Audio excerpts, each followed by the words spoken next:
directly to townships. That's the purpose of this act. Directly to townships. And we are saying anyone is allowed, and I'm glad Comrade Miles raised this matter. Everyone is allowed to do their own businesses. But we say it's ideal to establish what we call township economic zones. Because a certain zone, it brings certain people together and be together to have a government work. But there are other things you don't need to be in a zone. For example, if there is a car wash next to the police station, the police must take all their cars to be washed there. Yes. It doesn't need something scientific and other things. You just fart your cars and take them there. And they will be cleaned. And every month you pay that particular individual. So there are many things, but the purpose. So if you have a beauty spa, you want funding, they will fund you. But we want to advise you, the best mechanism is to organize yourself in a manner that government can buy in bulk from you. That's the purpose of this act. That there must be no one that says the hospital food at Bara or any hospital, that you must buy that food from, what is this company that produces yogurts? Danone. I mean, you can't buy from Danone if there is somebody's Joseph Dairy. I've seen a company called Joseph Dairy, for example. So we can buy all the yogurts from that particular individual. Or we can buy bread from a certain baker in the township. But Miles is right, you must be organized as well. Because if you are not, it might create problems.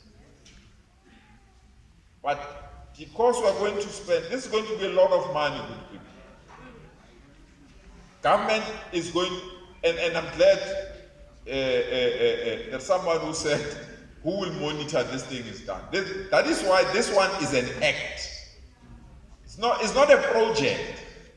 I'm not here to sell a project. This is law. If we don't do this, Miles Guru can take us to court to say we are failing to do what the law says you must do. So we don't need to bribe or get a councillor or somebody, the ANC, for you to get this. This is law. And that is why we said we are tired of persuading. People will tell you, business people here, there's something called 30%, but you must fight, persuade, and as if you are taking a tooth out of your mouth. This is law. When you open Pick and Pay, this is what you must do before we give you a license. It's law. Because the time and era of persuasion, it's over. We've been persuading. Nothing happens. We are now putting a law. I hope we are together. And all your businesses must be the fast-moving goods that government wants. The fast-moving goods that the private sector wants. Especially the private sectors that are opening in the township. I don't know how many kilos of oil that KFC utilizes for their fried chicken. But they must not go and buy it from Dani in Stellenbosch when Samson can deliver the same oil in Elders. That's what this law is saying. But if you want to do any other thing, my sister said professional services. If there are professional services that are needed by government, like physio in hospitals, yes, we do that. But we want fast-moving goods that are purchased by government. That government must start to purchase those goods from the township. That is why it's called Township Development Bill. We want to develop our town. And we'll come on many other things. There are many other things. I'm glad you are raising it. There are many other things that as government you must come and introduce. There are people that have title deeds now. and they want to develop their own houses, but the banks are rigid in giving loans to people like that. So we must pass a law that compels banks to do that. I was arguing, I was arguing with some ministers. They said, no, MEC, don't come with that thing. My view is very simple. You know the banks are cherry picking. When they give you a bond, you have a house, but when it comes to water and lights, they say, no, you must pay all those things because you stay in that house. But the reality is that house belongs to the bank, it does not belong to you. So it's the bank that must pay water and lights to local authority, rather than we chase you for water and lights, whereas the house is not